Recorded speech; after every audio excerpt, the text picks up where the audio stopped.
Hello दोस्तों, कैसे हो आप? चलो हम इसको बड़ा सा पार्सल को खोलते हैं और आपको दिखाएंगे। लाइक और सब्सक्राइब करना मत भूलना। ओके, वीडियो लास्ट तक भी दिखना। चलो खोलो भी, कहाँ खुलेगा? यहाँ से खोलो।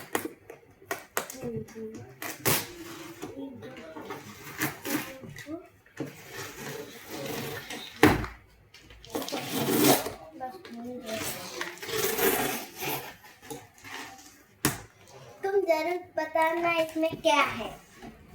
जल्दी जल्दी बता। वाह, इसमें तो बोतल है। एक बोतल और एक गुलकंदी। और ये शैम्पू निकला है। और ये है उसका बिल, अमेज़न से मंगा हुआ। तो आप हमारा 100,000 लाइक और सब्सक्राइब करना मत भूलना। ओके, बाय बाय दोस्तों।